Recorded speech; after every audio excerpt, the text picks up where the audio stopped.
Ẹ kú ìwòyí o, ìròyìn lérèfé ni mo mú wá sí etí ìgbọ́-yín láti ẹnu ọmọ yín ìyáàfin Lydia Ọbọ-Falẹyẹ.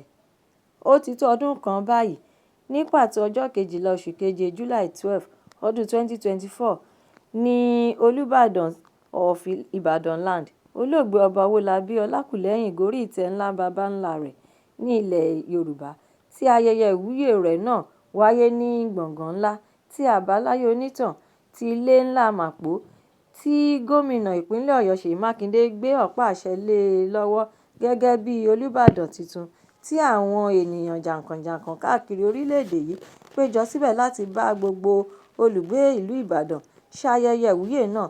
Àwọn ènìyàn tí ó làmìlaka tí wọ́n jọ kọ́wọ̀ọ́rìn lọ sí ibi ayẹyẹ náà pẹ̀lú Ààrẹ Bọ́lá Tinubu ní àwọn gómìnà lóríṣìíríṣìí, mínísítà, àwọn ọba-lọ́ba tí wọ́n dúró re, àwọn lọ́gàálọ́gàá ní iléeṣẹ́ ńláńlá, àwọn ọ̀jọ̀gbọ́n àti àwọn mìíràn bẹ́ẹ̀ bẹ́ẹ̀ lọ ni wọ́n jọ lọ ṣayẹyẹ ìwúyè ọba Ọlákùlẹ́hìn. Gbogbo ọ̀rọ̀ náà ti wá dìtàn, tí ìlú Àbáláyé náà sì ń ṣọ̀fọ̀ ọba tuntun náà tí ó ṣẹ̀ṣẹ̀ fẹ́ lo ọdún kan gẹ́rẹ́gẹ́ lórí ìtẹ́ ní ọjọ́ Ajé. Ọba Olúbàdàn of Ìbàdàn yìí ni Olúbàdàn kejì tí yóò máa pàṣẹ láti ààfin tí ó dùn ún wò tí ó sì jọjú, lẹ́yìn ọba olókìkí nni Olúbàdàn Yẹ́sùfù Olóyè Àṣàǹkẹ́, tí ó kọ́kọ́ gbé ní ààfin àtijọ́ ní ọjà ọba, ààfin ìgbàlódé àwòyanu Damiẹnùnù, èyí tí ó kalẹ̀ sí òkè Àrẹ̀mọ, tí gómìnà Ṣèyí Mákindé ṣe ayẹyẹ ṣíṣí rẹ̀ ní ọjọ́rú, ni yóò jẹ́ ilégbèé àti ààfin tí àwọn Olúbàdàn yóò máa lò bẹ̀rẹ̀ láti ọba Ọlákùlẹ́hìn. Ilégbèé tí ó bá jẹ́ ti àwọn ọba tí ó bá ń gorí ìtẹ́ ni yóò jẹ́ ààfin tí wọn yóò máa lò tí wọ́n bá ṣẹ̀ṣẹ̀ kọ́kọ́ gorí ìtẹ́. Kí ènìyàn tó jẹ oyè Olúbàdàn, irú ẹni náà gbọ́dọ̀ kọ́kọ́ jẹ́ ọmọ ẹgbẹ́ méjì kan nínú ìlànà oyè ti ìlú náà. Àwọn ẹgbẹ́ àti ipò méjèèjì náà ni Balógun àti Ọ̀tún. Oyè Balógun wà fún jagunjagun, tí ẹ̀karùn-ún Balógun jẹ́ ẹni kẹfà nínú ìlànà ìpele àpàṣẹ. Ẹ̀kẹrin Balógun ni ẹni karùn-ún apàṣẹ. Aṣípa Balógun ni ẹni kẹrin apàṣẹ, tí òsì Balógun ni ẹni kẹta apàṣẹ. Lẹ́yìn náà ni Ọ̀tún Balógun, ẹni tí ó tẹ̀lé Balógun láti pàṣẹ. Balógun fúnra rẹ̀ ni olórí gbogbo àwọn ẹgbẹ́ ní ìlànà oyè tirẹ̀. Ìpele ipò oyè Ọ̀tún náà bẹ̀rẹ̀ láti ẹ̀karùn-ún Olúbàdàn, ẹ̀kẹrin Olúbàdàn, Aṣípa Olúbàdàn, òsì Olúbàdàn àti Ọ̀tún Olúbàdàn gẹ́gẹ́ bí olórí ní ìpele ipò oyè tirẹ̀ náà. Ọba Ọlákùlẹ́hìn tí ó di olóògbé wá láti ìpele oyè Balógun. Ó dúró fún ọdún méjìdínlógójì 38 years kí ó tó gorí ìtẹ́. Lẹ́yìn ìgbà tí ó jẹ jagun Balógun, oyè Olúbàdàn náà yóò wá kọjá lọ sí ìpele oyè Ọ̀tún, níbi tí ó jẹ́ wípé gómìnà àná tẹ́lẹ̀ rí ti ìpínlẹ̀ Ọ̀yọ́ Rasheed Ládọjà lẹni tí ó wà ní ipò tí ó ga jùlọ ní ìpele oyè Ọ̀tún. Ìwé ìròyìn Punch lórí afẹ́fẹ́ yóò jẹ́ kí a máa mọ̀ nípa ẹni tí yóò gorí ìtẹ́ gẹ́gẹ́ bí Olúbàdàn tuntun. Ẹ̀kúnrẹ́rẹ́ ìròyìn eléyìí wà nínú ìwé ìròyìn Punch. Ìṣẹ̀lẹ̀ ìjàmbá orí omi tí ó ṣẹlẹ̀ lálẹ́ Ọjọ́bọ̀, èyí tí ó gbẹ̀mí ọ̀pọ̀lọpọ̀ àgùnbánirọ̀, òṣìṣẹ́ elétò ààbò orí omi méjì àti gbogbo àwọn mìíràn tí wọ́n lọ fún ètò iṣẹ́ kan ní ìpínlẹ̀ Delta. Àkọsílẹ̀ ìròyìn náà sọ pé gbogbo wọn jẹ́ 9, àti pé àwọn ti rí òkú ọ̀pọ̀lọpọ̀ nínú wọn. Gẹ́gẹ́ bí orísun ìròyìn láti ọ̀dọ̀ àwọn òṣìṣẹ́ elétò ààbò orí omi Naval Source ni wọ́n ṣàlàyé wípé bí wọ́n ṣe ṣe ọkọ̀ ojú omi náà àti abala ààbò láti dá afẹ́fẹ́ dúró lára ọkọ̀ ojú omi náà ló jẹ́ kí ó ṣòro fún àwọn ènìyàn tí ó wà nínú rẹ̀ láti sá àsálà fún ẹ̀mí wọn nígbà tí ọkọ̀ náà dànù sínú omi. Wọ́n tún wá ṣàlàyé síwájú pé gíláàsì tí wọ́n fi ṣe ojú fíréèmù rẹ̀ wá di páńpẹ́ nígbà tí omi ń rọ́ wọnú ọkọ̀ náà, nítorí pé wọ́n gbìyànjú láti jáde kúrò nínú rẹ̀ títí ó fi rẹ̀ wọ́n. Lẹ́yìn ìgbà náà ni wọ́n gbé ẹ̀mí mì, tí àwọn ọkọ̀ kan rápálá jáde tí wọ́n sì yè. Àwọn tí ó ráyè jáde ni Ọ̀gbẹ́ni Délé Fásán láti apá ìhà gúúsù ti gúúsù Regional Editor of Galaxy TV, Ọ̀gbẹ́ni Fásán, tẹ̀lé àwọn òṣìṣẹ́ elétò ààbò ìlera ti orí omi láti lọ ṣe ètò kan ní agbègbè Òkèrè-Nkòkò ní ìjọba ìbílẹ̀ ti Warri, gúúsù ìlà-oòrùn. Nígbà tí ó ń sọ bí òun ṣe rọra rí àyè láti sálà fún ẹ̀mí òun, kò ju pé òun dúró lórí ìpinnu láti padà sí ìlú Warri lálẹ́ ọjọ́ náà kí òun bá lè lọ tètè kọ ọ̀rọ̀ èsì iṣẹ́ tí òun lọ ṣe náà, èyí tí ó sì jẹ́ kí òun má lè ní ìpín nínú ìjàmbá ibi náà, àti pé nígbà tí àwọn parí iṣẹ́ ìlera àkọ́kọ́ ni wọ́n sọ fún àwọn akọ̀ròyìn pé kí wọ́n dúró fún ìpele kejì ètò ìlera náà. Nígbà náà ni òun wá yára sọ fún adarí kọ̀mándà àwọn náà pé òun ní láti tètè padà sí ìlú Warri kí òun bá lè lọ fún wọn ní èsì àkọsílẹ̀ ohun náà tí òun ṣe, èyí tí ó tún wá ń rọ òun láti dúró di ọjọ́ kejì, ṣùgbọ́n òun kọ̀ jálẹ̀ wípé dandan ni kí òun dé ìlú Warri lálẹ́ ọjọ́ náà. Lẹ́yìn náà ló wá ṣètò ọkọ̀ ojú omi mìíràn fún òun àti àwọn akẹgbẹ́ òun mìíràn.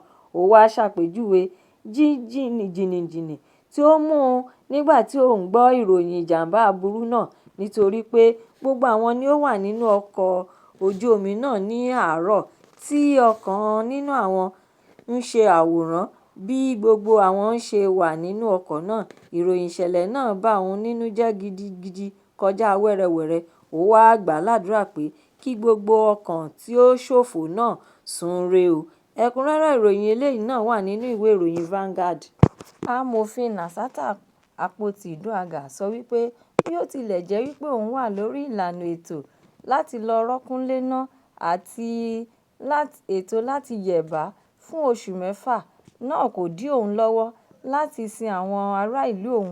Àwọn ẹni tí òun jẹ́ aṣojú fún nínú àkọsílẹ̀ ọ̀rọ̀ rẹ̀ láti inú iléeṣẹ́ ìròyìn ti ọ́fíìsì rẹ̀ ní ìlú Àbújá ni aṣòfin náà ti sọ̀rọ̀ yìí jáde ní ọjọ́ Ìsinmi nígbà tí ó ń sàmì iṣẹ́ àkànṣe ọjà ìgbàlódé Smart Market tí ó wà ní agbègbè ìjọba ìbílẹ̀ Okene àti Òkè-Ì. Iṣẹ́ àkànṣe náà tó ṣe láti fi gbé ọjà àwọn ọlọ́jà oko lọ́wọ́ sókè, ní pàtó àwọn obìnrin, àti láti tún jẹ́ kí ọrọ̀ ajé gbérí sókè láti ìbẹ̀rẹ̀ pẹ̀pẹ̀. Ọ̀kọ̀ọ̀kan àwọn ọjà tuntun náà yóò ní ilé ìtajà ìgbàlódé bíi 80 modern shop, tí 40 yóò jẹ́ ilé ìtajà tí wọn yóò máa tì lẹ́ẹ̀kọ̀ọ̀kan, tí 40 mìíràn yóò sì wà ní ṣíṣí nígbà gbogbo pẹ̀lú ẹ̀rọ amúnáwá solar power electricity, kànga ìgbàlódé borehole, ilé ìgbọ̀nsẹ̀ ti ìgbàlódé modern toilet, àwọn elétò ààbò security, iná orí òpó àdúgbò street light nínú ọjà ìgbàlódé náà àti bẹ́ẹ̀ bẹ́ẹ̀ lọ. Àwọn ọjà ìgbàlódé méjèèjì náà wà ní Òkè-Ì àti Òkéné. Ìkan wà ní àárín ọjà Ìhímà ní agbègbè Òbóròkè ti ìjọba ìbílẹ̀ Òkè-Ì, tí èkejì wà nínú ọjà ìlú tuntun ní ìjọba ìbílẹ̀ Òkéné, àti pé ibi tí àwọn ọjà méjèèjì wà jẹ́ ibi tí ó lè mú kí ọrọ̀ ajé àwọn ọlọ́jà náà tètè dàgbàsókè, tí ó sì tún lè gbà wọ́n láàyè láti di ńlá lọ́jọ́ iwájú. Ọjà náà yóò di píparí nínú oṣù kọkànlá ọdún 2025 láti fi sàmì ayẹyẹ ọdún kejì rẹ̀ nínú ọ́fíìsì rẹ̀. Ẹ̀kúnrẹ́rẹ́ ìròyìn eléyìí náà wà nínú ìwé ìròyìn The Nation. Olùdíje fún ipò ààrẹ nínú ètò ìdìbò ti ọdún 2023 ní abẹ́ ẹgbẹ́ òṣèlú Labour Party (LP) ti sọ àsọtẹ́lẹ̀ fún gbogbo orílẹ̀-èdè àgbáyé láì yọ orílẹ̀-èdè Nàìjíríà sílẹ̀ wípé kí gbogbo orílẹ̀-èdè àgbáyé bẹ̀rẹ̀ sí ní máa kọbiara àti gbájúmọ́ ètò ìlera àti ẹ̀kọ́, nítorí pé nígbà tí ó bá fi máa di ọdún 2030, àwọn orílẹ̀-èdè àgbáyé yóò máa ní ìrírí àìní àwọn òṣìṣẹ́ elétò ìlera nọ́ọ̀sì mọ́. Ìdí rẹ̀ ni wípé ọ̀pọ̀lọpọ̀ ènìyàn ni yóò máa nílò wọn nítorí iṣẹ́ tí wọ́n ń ṣe. Nítorí náà ni Obi ṣe ń rọ gbogbo orílẹ̀-èdè àgbáyé láti kọjú mọ́ ètò ìlera àti ẹ̀kọ́ kí wọ́n bá lè kórè ọrọ̀ ajé tí ó jẹ́ òtítọ́ true wealth, àti pé àwọn ilé-iṣẹ́ méjèèjì yìí jẹ́ ogún tí ó dára jùlọ láti fi fún àwọn ọmọ orílẹ̀-èdè kọ̀ọ̀kan. Ó sọ ọ̀rọ̀ yìí jáde ní òwúrọ̀ ọjọ́ Ajé ní ìlú Benin ní agbègbè ilé-ìwòsàn St. Philomena Hospital School of Nursing Science. Níbẹ̀ náà ló ti fún wọn ní owó tí ó tó ẹgbẹ̀ẹ́dógún mílíọ̀nù náírà (15 million naira) láti fi parí iṣẹ́ àkànṣe kíkọ́ ilé tí wọ́n ń ṣe lọ́wọ́. Ó tún wá ṣe àfikún ọ̀rọ̀ rẹ̀ wípé ohun mẹ́ta tí ó wà lọ́kàn àyà òun ni ètò ìlera, ètò ẹ̀kọ́ àti bí àwọn ènìyàn yóò ṣe kúrò lóko ẹrú ìyà. Ìdí nìyí tí òun fi máa ń ṣe ìbẹ̀wò sí ilé-ìwòsàn àti ilé-ìwé lọ́sọ̀ọ̀sẹ̀ láti rí dájú pé òun ṣe àtìlẹ́yìn àti ìrànlọ́wọ́ fún wọn.